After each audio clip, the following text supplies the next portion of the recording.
tous, c'est Cœur de Cèdre et aujourd'hui on se retrouve pour une vidéo un peu spéciale par rapport à ce que je fais d'habitude, car aujourd'hui je vais vous parler de planètes Star Wars qui existeraient potentiellement dans notre galaxie.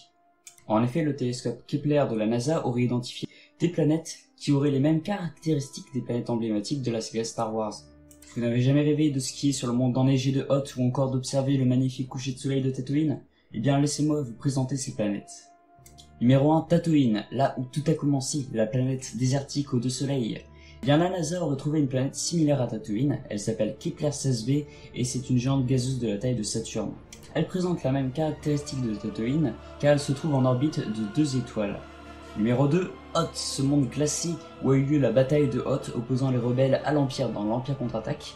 Eh bien, elle existe également, elle se nomme Hoggle 2005 BLG 390LB et les scientifiques l'appellent eux-mêmes Hoth. Numéro 3, j'utilise mon Joker, ce n'est pas vraiment une planète mais une station de combat ou une lune, comme vous préférez. Il s'agit de l'étoile de la mort.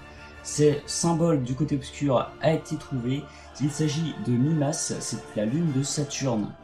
Ce satellite naturel a été découvert pour la première fois en 1789 par William Herschel, mais la toute première image de ce satellite a été prise seulement en 1979 par la NASA, soit 2 ans seulement après Un Nouvel Espoir.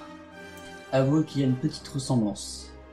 Numéro 4, Bespin alias Kepler 86b. Bespin est la planète où se trouve la Cité des Nuages, le repère de Lando Calrissian. Bespin est une géante gazeuse, c'est pour ça que la ville est située en atmosphère. Or, aujourd'hui, de nombreuses planètes de gaz sont connues, comme c'est le cas de Jupiter et Saturne, mais la plupart sont trop distantes de leurs étoiles pour pouvoir accueillir la vie, ce qui n'est pas le cas de Kepler 86b qui se trouve dans une zone habitable par rapport à son étoile. On a Bespin, mais on ne sait pas encore construire des villes aériennes, donc pour la Cité des Nuages, il va falloir attendre quand même. Numéro 5, je vous propose de revenir un peu à la prélogie avec Kamino alias Kepler 22b.